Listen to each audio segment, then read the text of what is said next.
very good evening and a warm welcome to News Live on Channel I. I am Shehar Hera. And now moving on to headlines for today. 61 cadets killed in a suicide bomb attack in a Pakistani police school. The President says the next step in the Right to Information Act will be implemented within the coming months. The Supreme Court informs Speaker the VAT Amendment Bill is in accordance with the Constitution. The State Minister of Finance says the next budget will open new avenues of income for the public. The Prime Minister pledges to conduct impartial and transparent investigations into the Jaffna incident. China punished more than 1 million corrupt officials over the past 3 years. And now moving on to local stories. The next step of the Right to Information Act will be implemented within the next few months. The President Maithripala Sirisena made this revelation whilst attending the ceremony organised to celebrate the 61st anniversary of the Sri Lanka Press Association today. The function was held at the BMICH in Colombo. 10 senior journalists were presented with special mementos and cash awards. The Lekha Abhiman Awards were also presented to 25 members of the Sri Lanka Press Association by the President. Meanwhile, a group of Indian journalists presented President Maithripala Sirisena with a special memento.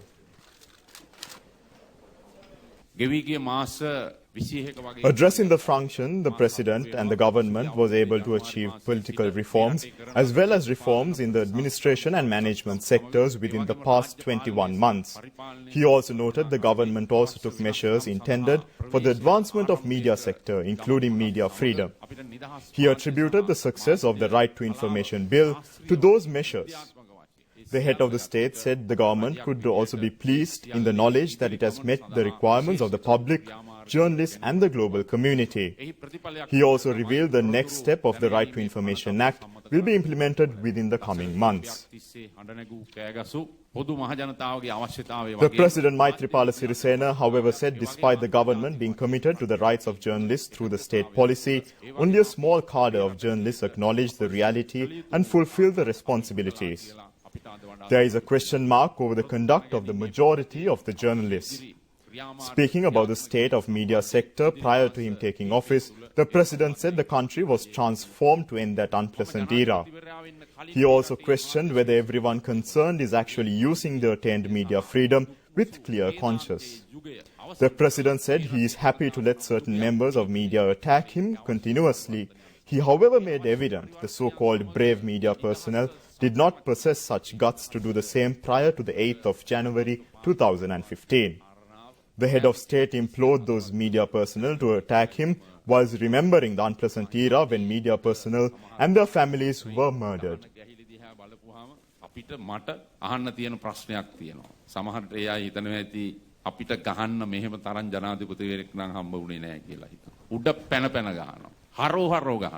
වට්ටලා නැගිටලා ආයි ගහනවා මම සතුටු වෙනවා ඒ හැම ගැහිල්ලකට මං ඉඩ දීලා තියෙනවා මං ඒක නුඟක්ම සතුටු වෙනවා 2015 ජනවාරි මාසේ 8 වෙනිදාට පෙර ඔය ගහන අයට ඔය පිටකොන්ද තිබුණා නම් ඔය වීරත්වයේ තිබුණා නම් ඔය දක්ෂකම තිබුණා නම් කොච්චර හොඳද කියලා මං අහනවා නමුත් ඒ සියල්ල රට හැරගියේ ජීවිත ඝාතනය වුණේ මාධ්‍යවේදීන්ගේ පෞල් පිටින් බරපතල ඛේදවාචකයන්ට ලක් වුණේ ඒ යුගයේ මම හිතන්නේ කවුරුත් සිහිපත් කරමින් ඒ ගහන ගැහිල්ල තව තවත් ගහන්න කියලා මම ආරාධනා කරනවා.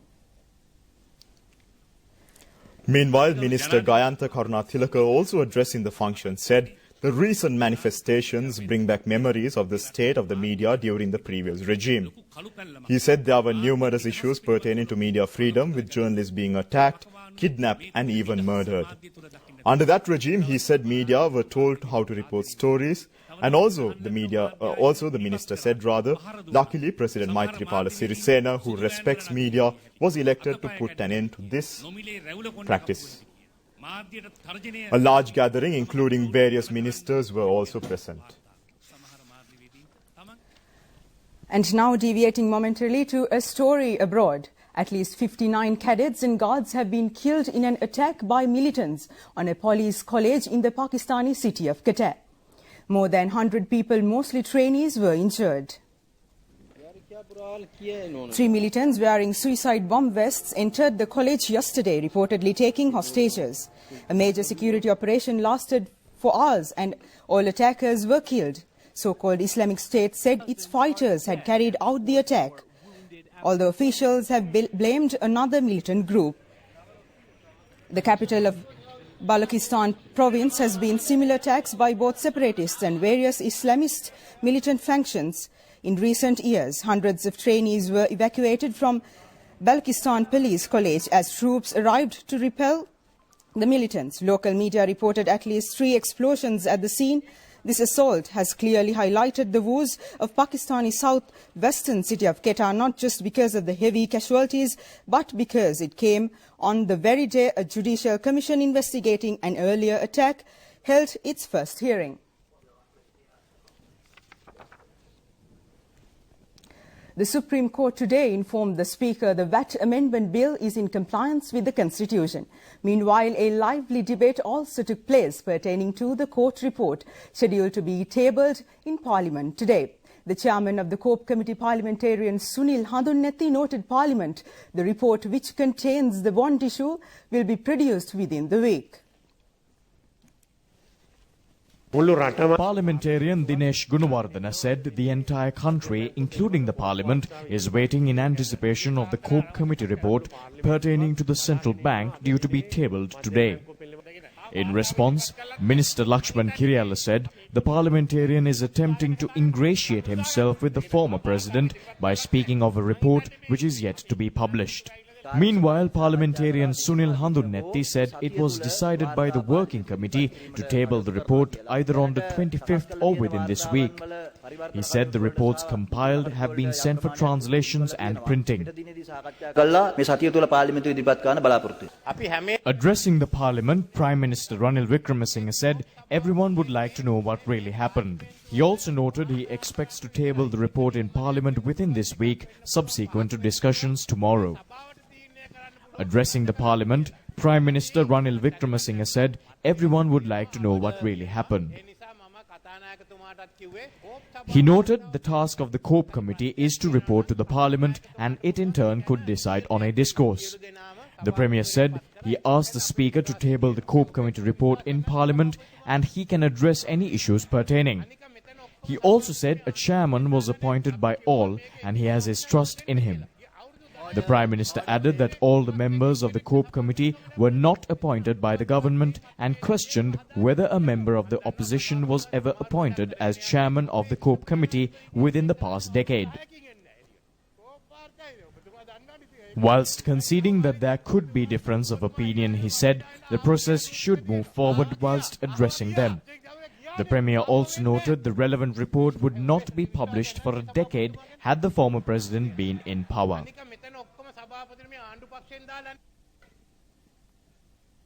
And now the Central Bank's Financial Intelligence Unit, the FIU, has entered into an MOU with the Department of Inland Revenue to exchange information on money laundering and terrorist financing. In a statement, it said money laundering and terrorist financing are internationally and domestically connected financial crimes which could threaten the stability of global economic and financial system. It added, with the increase of tax-related crimes all over the world, the Financial Action Task Force, the international policy setter on AML and CFT, recommends countries to incorporate tax crimes as a predicate to offence to money laundering. The FIU has already entered into similar MOUs with the Sri Lanka Customs and the Department of Immigration and Emigration. The 2017 budget will open new avenues of income for the public. The State Minister of Finance, Lakshman Abeyewardene, made the statement addressing a media conference at the ministry today. Furthermore, he said the United National Party and the SLFP are forming the necessary proposals in this regard. The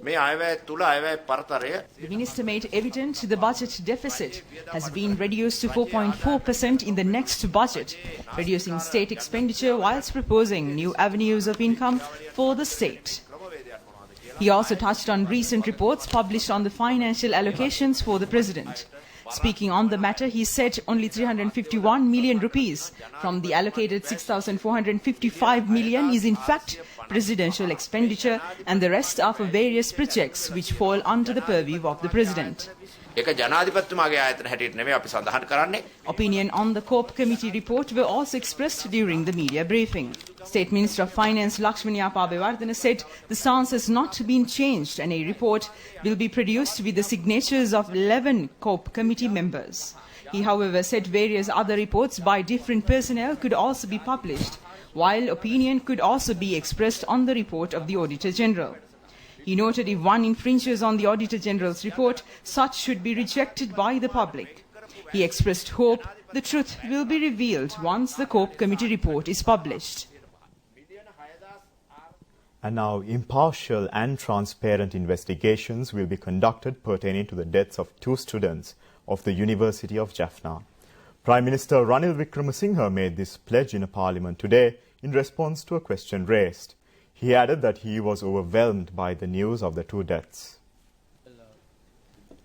While unreservedly condemning this unwarranted and unlawful attack by the police, which has resulted in the deaths of 2 university students, we demand that an impartial inquiry be conducted into these deaths immediately and the truth found out and the culprits punished. I was with His Excellency the President on the 21st of October 2016 at Trincomalee when this news came, and the President immediately ordered a special unit from Colombo to go and take over the investigation. I wish to ask the Honourable Prime Minister as to what further steps have been taken to ensure that the culprits are actually brought to book, including through independent judicial processes, since serious doubts have been raised in the recent past. The death of the student come as a shock to all of us. We ourselves, the police itself, in fact, launched the first inquiry when they received, as you know, information to the contrary. I want to assure you that all steps are taken in a transparent manner and it will be put before the judicial inquiry, which is independent. In addition, the government will also at the end of the proceeding decide on the need for an independent inquiry. And now measures have been taken to file cases against 17 shop owners in the Chilau town by the public health inspectors. A further 10 shop owners have been left off with a warning. They have been taken to task for selling food items unsuitable for human consumption and unhygienic food preparation. 54 businesses, including supermarkets, hotels and eateries, came under investigation yesterday. The public health inspector said eggs covered with feces, meats and ice cream were stored together in freezers at several hotels and shops. They were destroyed while the shop owners will be taken to court. Food at various eateries prepared for evening consumption were displayed under unhygienic conditions. Flash raids are also due to be conducted in surrounding areas.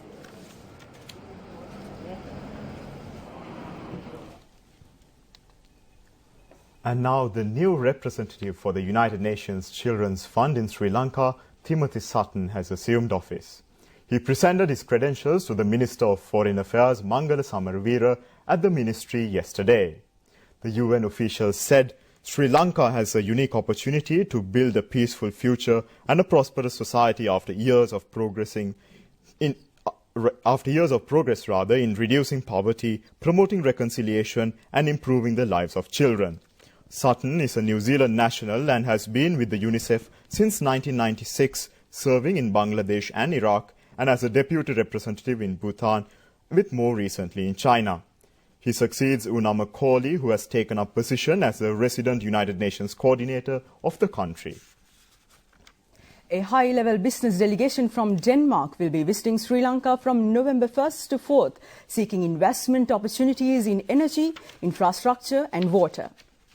The business delegation, comprising 15 leading Danish companies, will also include the ambassador of Denmark, Peter Taksøe Jensen, commercial counsellor and head of trade of the Royal Danish Embassy in India, Morten Victor Ranieri Svensson, director at Confederation of Danish Industry, Jens Holt Nielsen and Nanna Bogisvern Olesen from the Confederation of Danish Industry.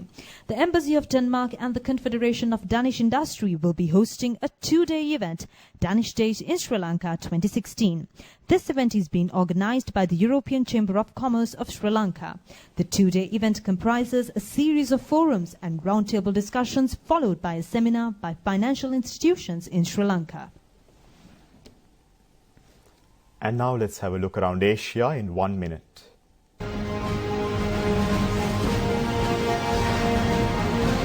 In a major boost to security operations, 24 Maoist rebels were gunned down in an encounter in Malkangiri district of India's eastern Odisha state yesterday.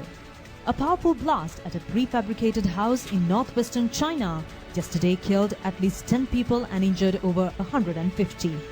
Authorities tightened security in Thailand's southern Pattani province today after at least one person was killed and 19 wounded in an explosion at a night market where Muslim separatists have been waging an insurgency for more than a decade. 6 people died and hundreds were evacuated after a fire today at a hospital in the southern Malaysian state of Johor. Australian and US robots clashed yesterday at the final match of the RoboCop Challenge in Beijing, a robot soccer match held as a part of China's 2016 World Robot Conference.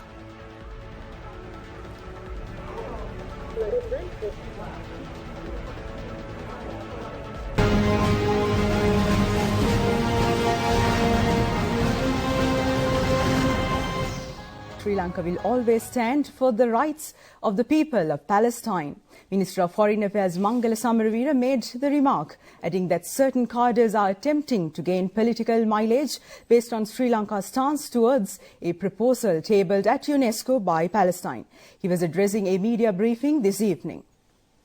These groups are being misled by bankrupt political entities who remained silent when this country was taken onto the precipice of an ethnic clash in 2014 and 13. In fact, we remember how the government of the day acted when Budubala Sena goons and went and attacked innocent people in Beruwala. We still remember how various mysterious goon squads used to go at night and attack business establishments, and the government was deafening in its silence. And the very people who are now trying to create tensions within the Muslim community and the government by misrepresenting the facts are the very ones who remained silent when their own kith and kin were attacked at that time. I feel that the Muslim people in this country are far too intelligent, and they know, and they are intelligent enough to distinguish between real friends and opportunistic friends.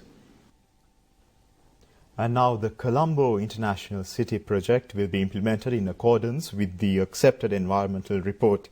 The statement was made by Minister Patali Champika Ranawaka, and adding he said that project will move on towards resolving the social issues faced by the fishing community. The minister was addressing the media briefing at the Colombo International Financial City today. Various tests, including the ancient knowledge, sector studies, expeditions along the ocean floor and fish number estimations are underway pertaining to the International Financial City project. Attention has also been given to the security of the coastline. Accordingly, sand mining is to be conducted in seas with the minimum depth of 15 meters and 3 kilometers away from the shore. Tests are also being conducted to preserve the biodiversity and the natural environment of the sand mining areas. Prominence has also been given to proposals of Fisheries Association. The filling area of 279 hectares will also be declared as a part of Sri Lanka's Sovereign Land Act. Officials of the International Financial City project, as well as a group of engineers, participated in the media briefing today. Sri Lanka has moved up 3 notches, moving up to the 5th in the 2016 World Giving Index. It is compiled by the UK-based Charities and Foundation, or CIF. The figures were released yesterday. About 148,000 people in 140 countries were surveyed as part of the Gallup World Poll by the CF to compile this year's index, which looked at subcategories of number of people donating money, participation in helping a stranger, and participation in volunteering time. Sri Lanka was ranked 8th last year and 9th the year before. Myanmar continues to top the list as the most generous country in the world, followed by the US, Australia, New Zealand, and Sri Lanka. Emerging Eastern world power China ranked at the bottom of the index as the least generous country, followed by the Palestinian Territory, Yemen, Greece, and the Democratic Republic of Congo, which has ranked at 136. India, Sri Lanka's neighbouring country, ranked at 91, Pakistan at 92, Afghanistan at 78, Nepal at 39, Bhutan at 18 and Bangladesh at 94 in the index. The CF is an international charity organisation registered in the UK with a presence in 9 countries covering 6 continents. And now moving on to the Colombo Stock Exchange. The All Shares Price Index closed at 6,436.97 points, increased by 18.63 points, and the S&P SL20 Index closed at 3,587.47 points, also increased by 0.1 points at the end of trading in the Colombo Stock Exchange today. Here is a summary of market details of the Colombo Stock Exchange for today.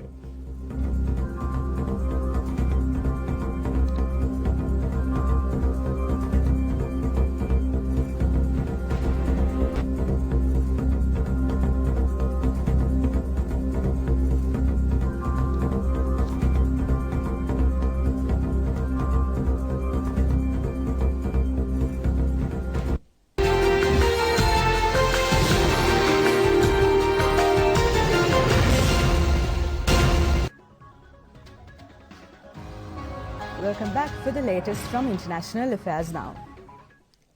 China has punished more than 1 million officials for corruption over the past 3 years. Another 409 people said to be fugitives have been detained overseas this year. The statistics were released as top officials in the Chinese Communist Party begin a closed-door plenum in Beijing. President Xi Jinping has led a wide-ranging anti-corruption drive.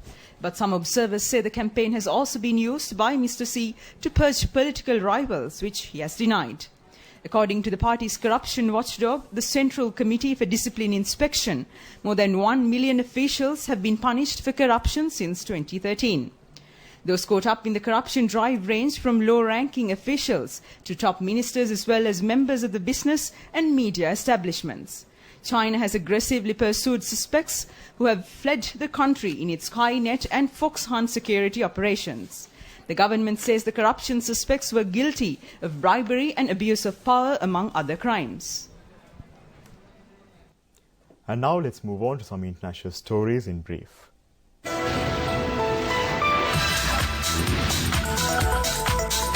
At least 12 people have been killed in an attack in Kenya believed to have been carried out by Islamist militants from Somalia. Police in the Kenyan border town of Mandera said the attackers, thought to belong to Al-Shabaab, used explosives during the overnight attack. The main target appeared to be a guest house in the northeastern town. It is the latest in a spate of deadly attacks targeting Christians in the main Muslim region. Venezuela's government and its opposition are to meet for crisis talks, the Vatican says, after an intervention from Pope Francis. Protests have been held in recent days over the suspension of a referendum process seeking to remove President Nicolas Maduro. The surprise move came after Maduro met Pope Francis in an unannounced visit. The Vatican and regional bloc UNSUR will mediate in the talks. 4 people have been killed on a ride at a theme park on Australia's east coast. 2 men and 2 women died in the Thunder River Rapids ride at Dreamworld on Queensland's Gold Coast. The park in Coomera has been closed and an investigation is underway. Dreamworld bills itself as Australia's biggest theme park with more than 50 rides and attractions.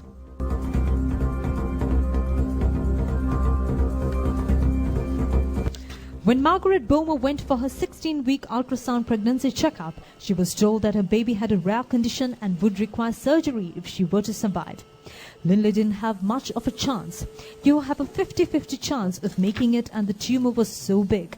I was coming for regular checkups, and by the time at 23 weeks, the tumor was shutting her heart down and causing her to go into cardiac failure, Bomer said. Lindley recovered wonderfully in the NICU and was able to go home just weeks after her surgery. Lindley didn't have much of a chance. She had a 50-50 chance.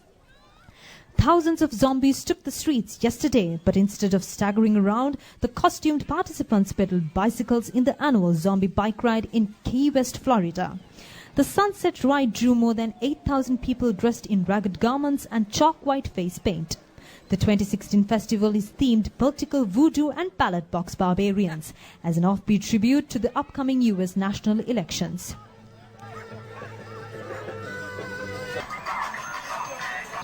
Hacksaw Ridge is a 2016 Australian-American World War II biographical film directed by Mel Gibson and written by Andrew Knight and Robert Shunkin. It had its world premiere on September 4th, 2016 at the 73rd Venice Film Festival, where it received a 10-minute standing ovation. The film is scheduled to be released in Australia on November 3rd, 2016 by Icon Film Distribution and in the United States on November 4th, 2016 by Summit Entertainment.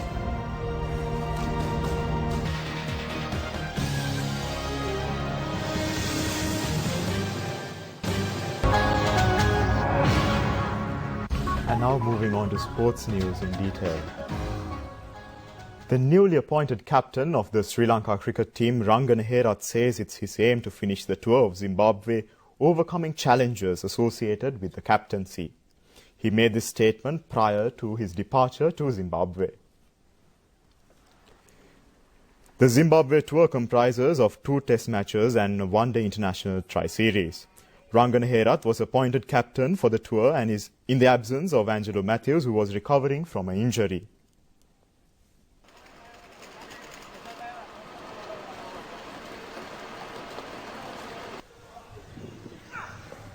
The first test will commence on the 29th in Harare.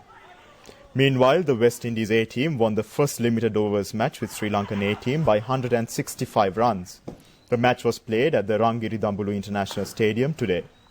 Batting first, the West Indies A accumulated 267 runs for the loss of 6 wickets.